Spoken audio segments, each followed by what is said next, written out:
Hello, my name's AshP. I'm a senior in the design elective, and for my Zenith final project, I chose to create a feature-length screenplay.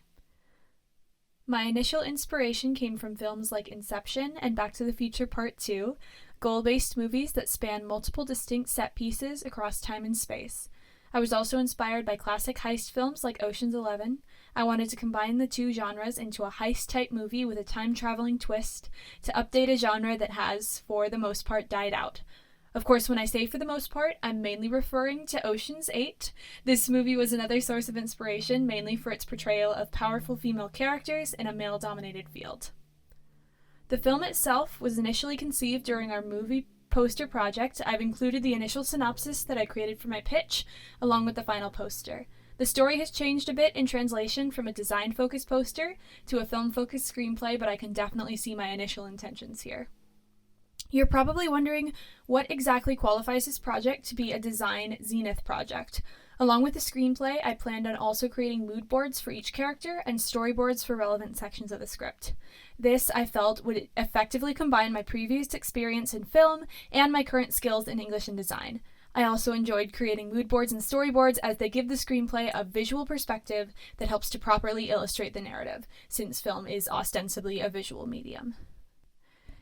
Here's my initial pitch, basically breaking down everything I've talked about so far, along with my reasoning as to why this would be a good Zenith project, i.e. why it would be sufficiently challenging and fill up the amount of time given to us to complete the project.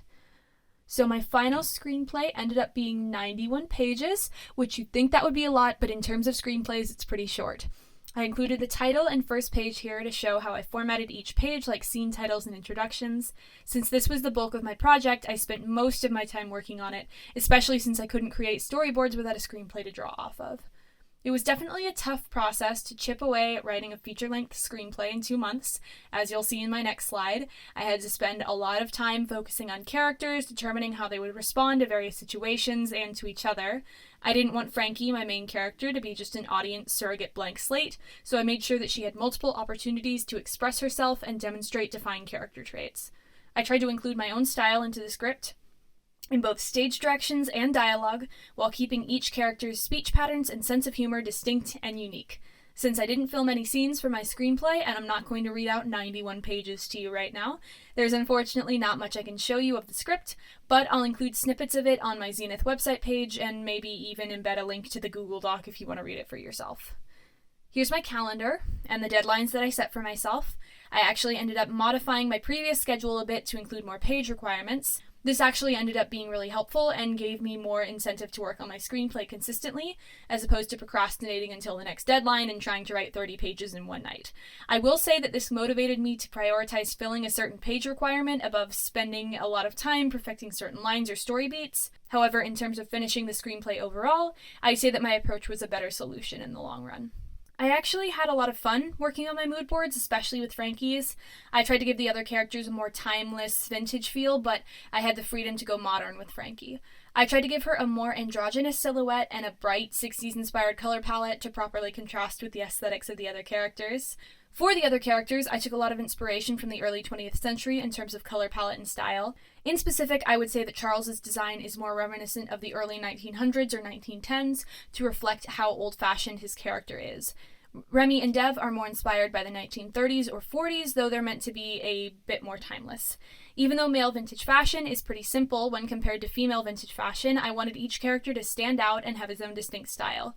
You can sort of see that in Remy and Dev's mood boards. Although they both have a coffee brown base, I took more of a light academia approach for Remy and kept it a little more grounded and older for Dev. The next thing I worked on were my storyboards. Fun fact about me, I am not the best traditional artist. I'm pretty good at composition and other digital work, but simply drawing on a piece of paper with a pencil is not my strong suit. For that reason, these storyboards are pretty janky looking, but I think you can get a pretty good idea of what the shots should look like from my drawings. It was also a new experience for me to choose which parts of the script I wanted to illustrate in my storyboards. I spent a lot of time picking through each scene and figuring out which scenes made sense to illustrate, from both a planning perspective and because I knew I couldn't properly draw certain complicated parts of the script.